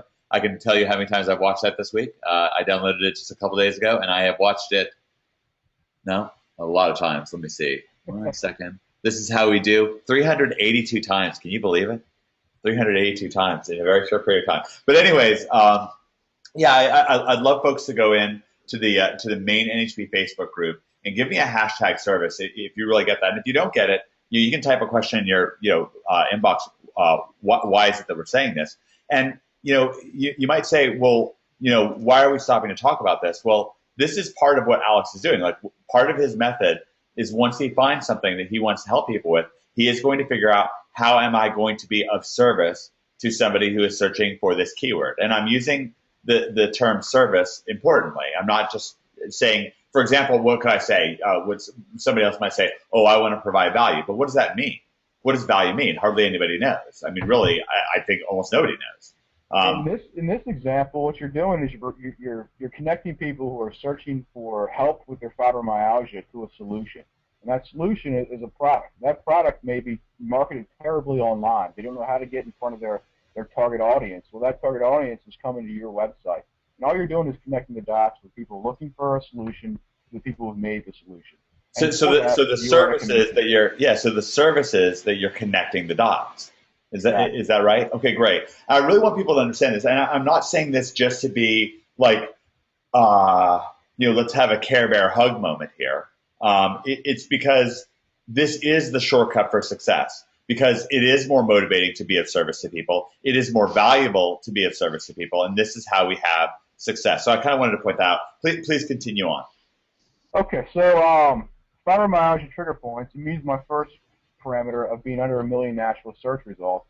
So I want to go see why these sites are showing up here. So I use my SEO Quake plugin, which I saw Jimmy had, and we'll take a look at the results there. So you do the same search, it goes out, it does its thing, it tells you what's linking to this URL. So WebMD is a huge monster website. It's ranking off of domain authority. There's only one link going to this URL. In the next result, there's only 13 links going to this URL. And this result, 0. This result, 0. 2 on this one. What this tells me, guys, is there's nobody actively doing SEO for these rankings. Does that make sense?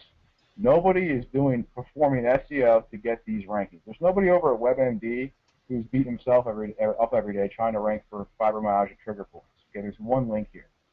Right. So this is something that people have an important need for, and yet nobody is out there taking the time. So you're getting revealed the market right before you live, right in your very eyes. And this is such a great example of what I mean by acceleration. We're watching over Alex's shoulder.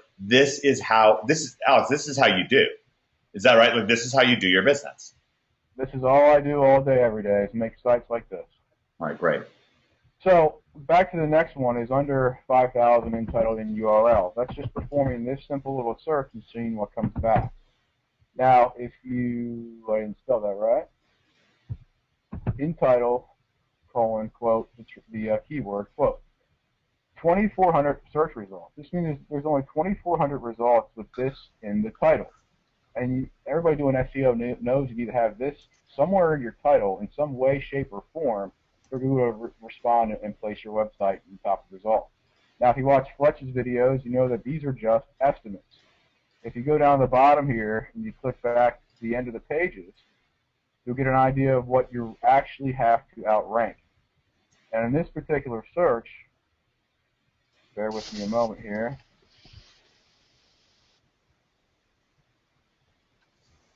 You're looking at just 182 sites. So to outrank, to rank first for this term, you really just got to out SEO 182 sites who are not doing any SEO for their ranking. Let me explain something that's I'll tell you all a joke. There's two guys in the woods. They're walking along and hiking, and they come upon an angry mama bear, and she's growling. That they can tell she's about to charge for him. And one of the guys turns to run. The other guy sits down and starts unlacing his hiking boots and starts lacing up his running shoes. And his friend is like, "What are you doing? You can't outrun a bear." And the guy who's lacing up his running shoes says, "Who said anything about outrunning a bear?" Just got to outrun you. That's right. Just got to outrun you. So guys, that's what this method is about. That's what this method is about. You don't have to beat Jimmy Kelly for cheap car insurance to make a boatload of money. Let's take a look at that. This is the results for fibromyalgia trigger points, 182 results. If you do the same thing for cheap car insurance, well, then you're in Jimmy Kelly's territory, and you're fighting. And you're fighting long and hard to get that ranking. Okay, great. I appreciate that. What I want to do, we actually have an OMGer on, and I had no idea this is going to happen, who actually she treats fibromyalgia. Her name is Serena. Yeah. And we're going to find out a little bit. I think it's going to help everybody to understand a little bit more about what fibromyalgia is. So I'm just going to bring her live just for a couple minutes and have her explain a little bit about what that is. And that'll help shape what we talk about next. Serena, are you there? Yes, I'm here. Great. So what is fibromyalgia? It is an affliction of the nervous system.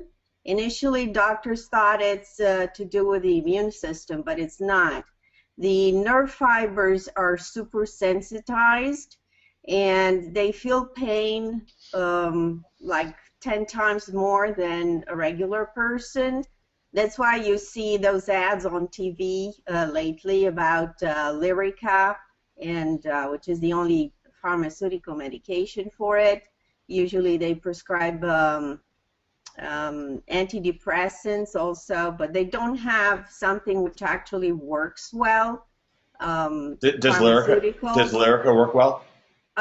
It works a little bit. It takes the edge off the pain, but it doesn't cure. It's like a palliative treatment. So people are really desperate. So So what are the kind of things that will go on? Like, can you put us? And this is one of the things that I would want to know as an affiliate. Put us in the shoes of somebody who is suffering from fibromyalgia. What's going on in her life? What are some of the things that she cannot do that she would want to do, or what are some of the fears that she has? What are some of the experiences that she has? Can you walk us through a day in the life of somebody who has this affliction? Well, first of all, they feel pain a lot of the times, and it's accompanied by not being able to sleep or rest well. They're influenced by any change in weather or by stress. They cannot, although some mild exercising helps, they cannot really be very active, and this is very frustrating for people, especially young people. This is very common in women in late 20s, early 30s, and later on in life. It can start very early, like my daughter had this when she was 13, and that's why I do the work I do. And what do you do to help people with fibromyalgia?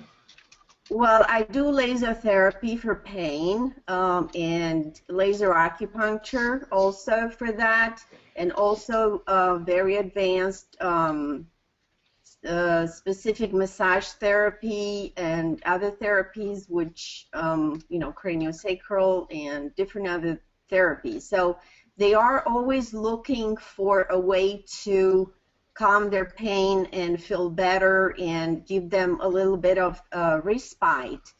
And doctors, most of them tell them at the beginning, oh, it's in your head. That's how it was until a few years ago. Now they do give them the Lyrica or the antidepressants, but it's still not curing them or helping them enough. So they do need to change their diet. That's why it's very important to have a grain-free diet and allergen-free diet because they exacerbate a lot of things and a lot of the pain. They have to have constant therapy of different kinds to help them go through life because it can become crippling. They really can be disabled at some point. Oh, that's wonderful. Give me the number one if you had at least one aha moment as Serena was sharing with us. Because like somebody on that side of the king could say, well, what does this have to do with SEO? Well, who cares about SEO if you can't help somebody, and then make some money doing it? It just doesn't. It all just kind of falls apart. This is why we put that hashtag service. If you didn't put a hashtag service before, please put hashtag service on the NHP Facebook team post, because I really want you to understand what we're doing here. And of course, Serena was just really, really helpful there. Serena, thank you so much for sharing that with us. You're welcome. I just wanted to add that I do give my patients information, and this is one of the best things I could probably do online with OMG, and I'm very excited about it. That's wonderful. Are you having fun during this event? Yes, I am. I'm very glad I came to join tonight. So we're very glad. There's actually a number of other people in the audience that have loved ones that are affected by this. The Bebster, Mike Bevington, said both his wife and his daughter suffer from this. So I think this is something that's really out there. Serena, thank you so much for coming live. Really appreciate you. If you have the opportunity, and of course we're going to thank everybody, but please head over to that Facebook thread and thank Serena. Serena, that was really nice. Thank you, Serena. And I'm going to give her a big exclamation point. Okay, Alex, please continue along. Okay, so that was awesome. One of the things you asked me after I discovered this niche when you were on the phone was, how would you monetize this? And the obvious answer was, the ClickBank product we saw, or helping alleviate one of these supplements. But after speaking with her, obviously there's a huge a need for people to be connected with holistic doctors that can help them solve their pain. It doesn't seem like it's just take this medication, it goes away. It's a whole holistic approach to dieting and lifestyle. And these people need to be connected with somebody who's knowledgeable to help them alleviate some of their symptoms and hopefully live, a normal life. So monetizing, is probably, in a lot of spaces, it's the wrong way to look at it, but it's traffic first for me, then figure out what to do with the traffic. If you have the traffic, you can monetize any website. Well, and ultimately what we're figuring out is how to be of service. Like that's really what you're doing when you're monetizing. So you're figuring out the traffic, and then you're figuring out how to be of service. You know, in worst case scenario, you stick up at least AdSense ads, which is at least something. Exactly. All right, great. Sorry, continue along. So with this term, you know, 7,000 searches a month. You just rank #1 for that. You're going to get a good, decent website. What you're going to pick up is all these secondary searches that, you know, we all know that Google will start to give us when we have a quality website. So all these other little searches will start to come up for you, and you can see that this little tiny niche site is exploding into a huge authority site. And that's what happened to a couple of my little niches. Is I just kept growing and growing, adding more and more content, and all of a sudden you're an authority in this niche that didn't really have an authority there before. If you look at these people ranking for it now, none one of these sites is just about fibromyalgia. It's about their general health sites. So nobody is going out trying to be the owner of the fibromyalgia niche. So and obviously, I'll just tell you from the question box. I mean, several people have commented. Chris, or I think it's Chrissy, but anyways, and Chris, I don't know how to say your last name, but she says that she has a loved one that's suffering from it. Paul says that he has several friends debilitated completely.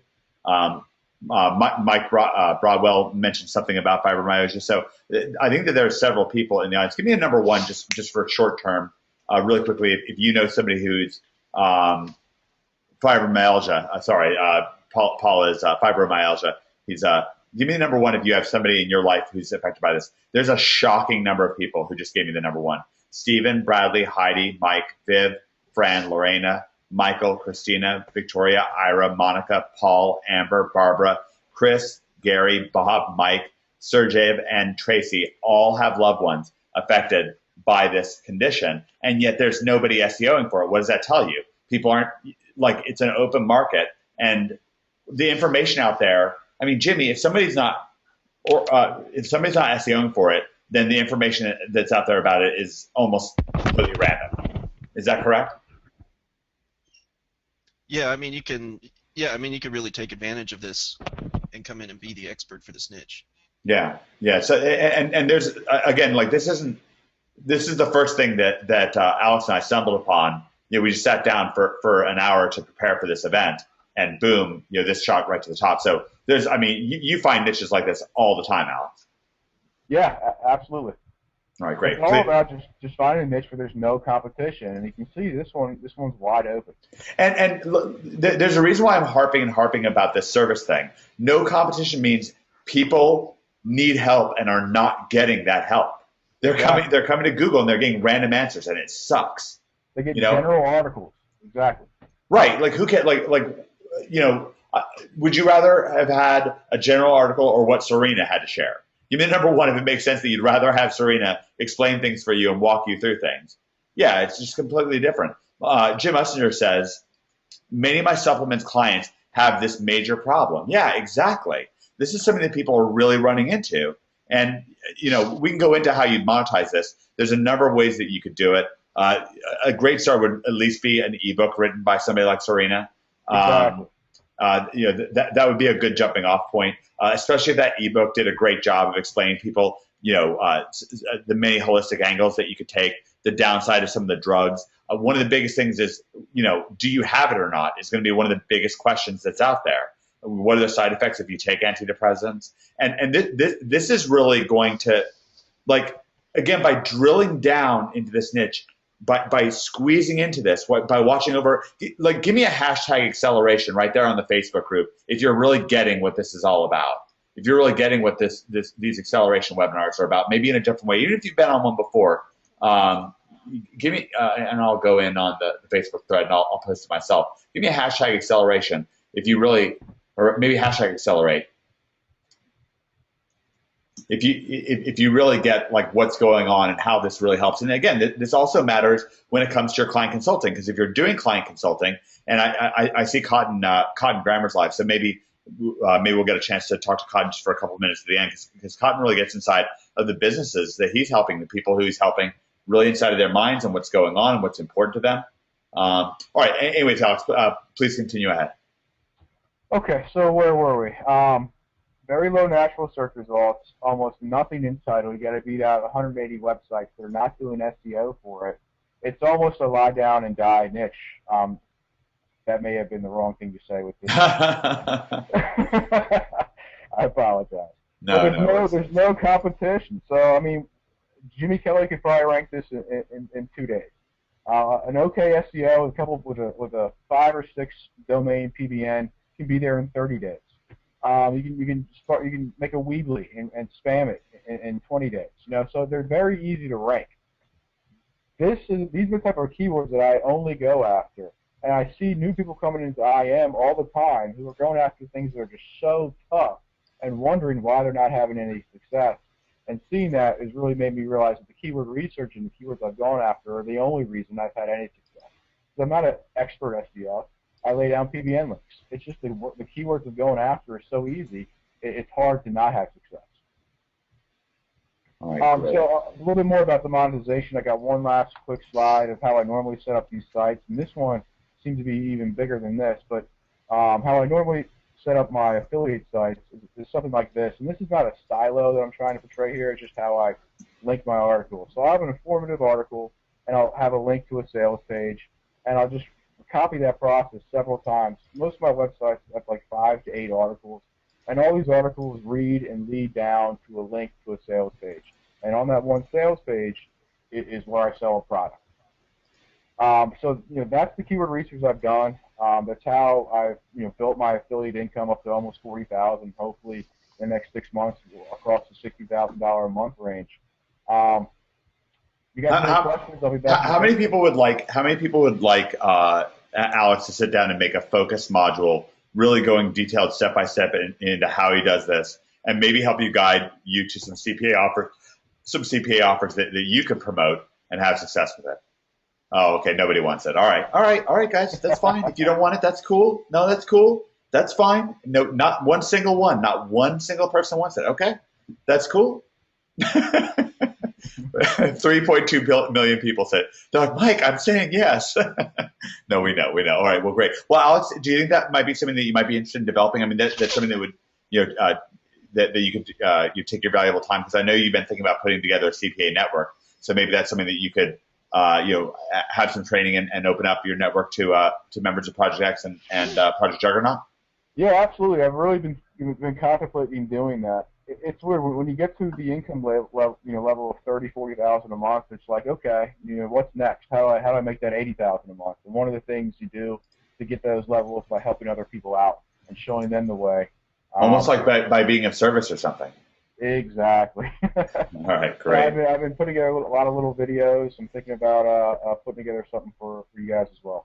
Okay, great. Well, why don't you bribe Alex? If you really want him to do that, why don't you give Alex a hashtag thank you on the Facebook group, like nice on the public. And I'll be the first one to do it. So that's a good way. Maybe if we get 100 of those, maybe he'll put it together. We do have enough people. We could actually with just 2/3 of the audience, we could get Alex to do it. So if you'd like Alex to put together that that module for you, then jump in on the thread. Now, what I want to do now is I want to find out if Cotton Grammar is available, because we've been talking about being of service to customers, and we really got into some stuff with the fibromyalgia. Cotton has been exceptionally successful with client consulting, and he really has an understanding. He really, you've heard people say get into the heads of your customers, but really Cotton, I believe you get into the hearts of your customers. Like, you really have a deep level of caring when you're approaching somebody, whether it's a plastic surgeon or somebody who's a fencing customer, and what's important to them and their life. Can you speak out on the idea of client consulting as it relates to this idea of service?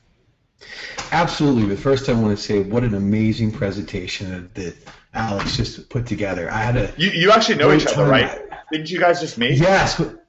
We actually hung out over the weekend, and he's a fantastic individual. And I was, had a fantastic time just talking with him about search engine optimization, and I'm so glad that he shared this, because this is exactly what everyone needs to be going towards. Instead of going after gargantuan big keywords, Alex just basically just laid out how anyone that follows exactly what Greg says, and everyone, can get to $40,000 a month non-competitively. So I'd like to applaud him for that. That was an amazing presentation.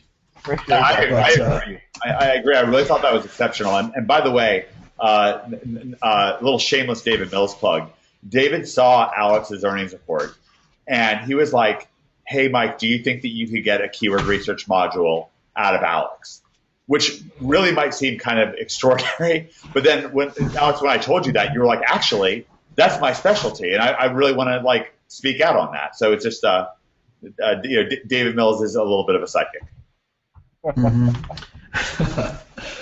Back what you were talking about, though, when we're talking about client consulting or anything, I always try to find out how I can serve whoever I'm trying to help. And that's one of the main things I look for, is when we've went over before, lost income, or just listening to them and finding out your needs. I think one of the main things, if you're in client consulting, that no one wants to do is everyone, when they're SEOs, want to tell someone exactly how to get it done, and that's really not the way to do it. God gave us 2 ears and 1 mouth, and you need to listen and have a set of questions and listen to what your client wants. And if you give them what they want, if you ask them what they want, believe it or not, I know this is shocking and it seems simply stupid, but if you ask them what they want, they'll tell you how to sell them, and they will tell you how to serve them, and it's a very easy process to give it to them. So I always just look for that if you reach out and help them enough, care about them enough, you help out enough people, you're going to find success, and that's what I've tried to trailblaze through. The money will come. It's if you can find a way to just help someone, make them feel better about their business, just change. I mean, it's so amazing when you go to a local business and they were sitting at page 3 and you move them all the way up to the top of page 1, and they just have a bounce in their step that they never had before. That makes me feel good. And what happens is that translates into more referrals. And when you get more referrals, obviously that's just going to snowball. And if you act this way and treat everyone that way that you're in contact with, you really don't have to pick up the phone and do what everyone hates to do, which is cold call, prospect, or anything else. You can sit back, and because you cared, they're going to care enough to reach out and tell everyone about you. You just sit back and answer the phone call, and you can basically live off referrals. It's all about how you treat everyone. So that's just kind of how I like to do it, and it's fantastic, just helping everyone. I really want to make this distinction because, and David Mills is going to talk about this more and more in the days to come here.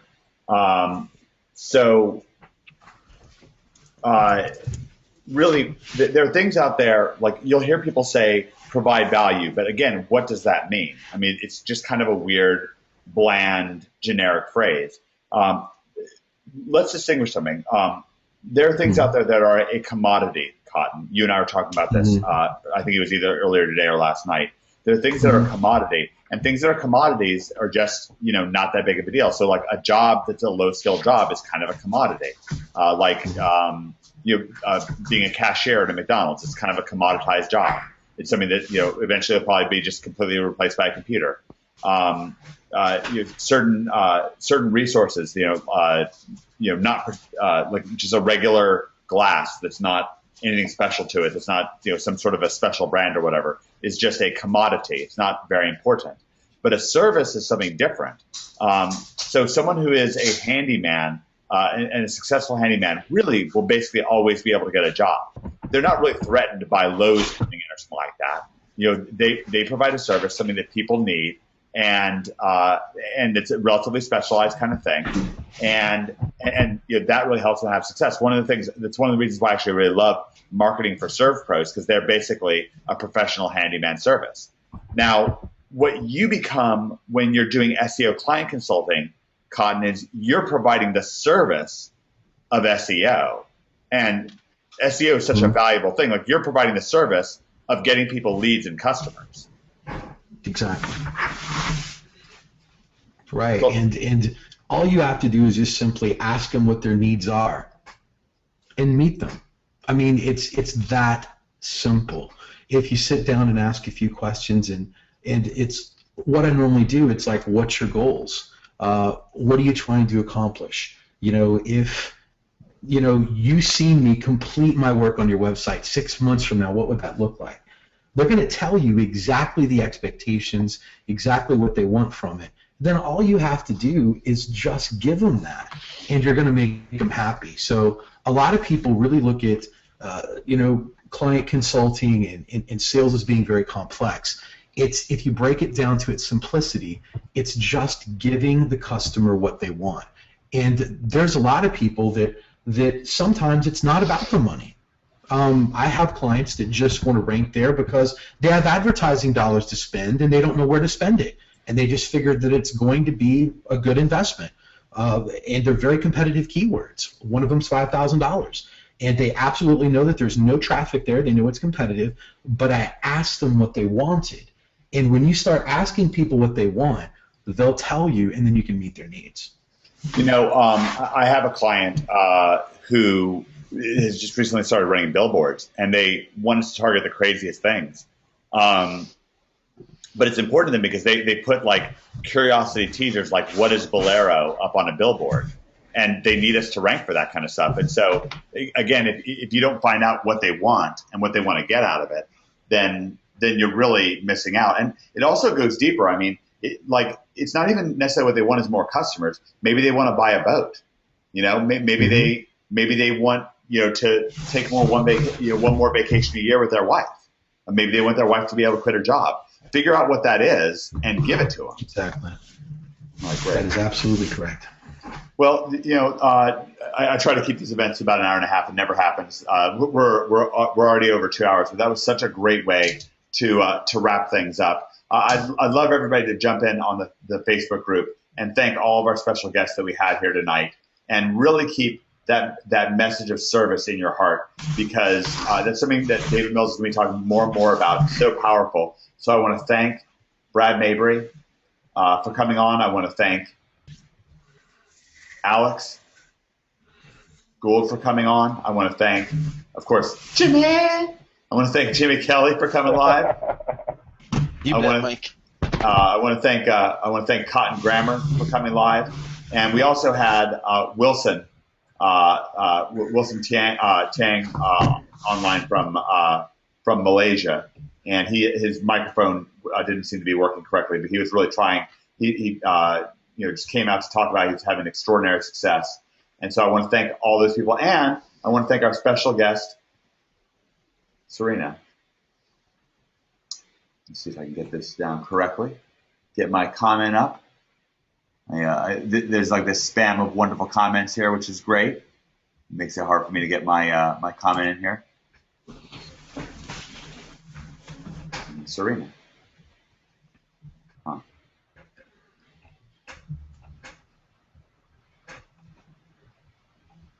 All right, great. All righty. So we have lots of thank yous coming in. I really appreciate all that. We actually have a lot of comments today, which is great. Yeah, I love seeing all the hashtag services. It's Serena, by the way, Sorina. Mike, guys, thanks for having me. I had a good time. I enjoyed it. Yeah, did we get, like, how many thank you Alexes did we get? I mean, it's pretty sparse here. No, actually, you got a lot of them. All right, sorry, just kidding. I was very surprised. Little bit of bribery goes a long way. Well, great. No, it was wonderful having everybody here. It was an exceptional event. OMT is a city on a hill. It's a place where friends come together in Providence, and today was as great an example as any time. So I want to thank everybody. Do remember that you can, if you wanted a little bit of extra help with your Amazon plus Google, you can head over to jimmykelly.org and to bradmabry.org, depending on what your needs are. I want to thank everybody for jumping on live. This is such a valuable event. And we'll probably do an acceleration webinar about this time next week. I want everybody to brace themselves. I'm going to really be focusing a lot for the next, starting in about a week, I'm really going to have a big focus on email marketing. And I want you to kind of have that a little bit in the back of your mind, the power of list building, the power of email marketing. We're going to be talking about that a lot more starting in about a week. So brace yourself. We've got some exciting things to come. I want to thank everybody for joining us live. OMG is a city on a hill. It's a wonderful experience. If this was your first acceleration webinar, if you're brand new to OMG, welcome. And if you've been around for a while, welcome back. All right, everybody. God bless you and have a great night. Let's see. Alex, this is your first Webby, so you can be the one to end it. Doing what now, Mike? Sorry, I lost you. Oh, I was saying it's your first time being a guest with us, so you can end the webinar. It's always a fun thing to do. All right, guys. Remember, football season is right around the corner. Go Baltimore Ravens. All right. Shameless plug for the Ravens. All right. Good night, everybody. See you guys.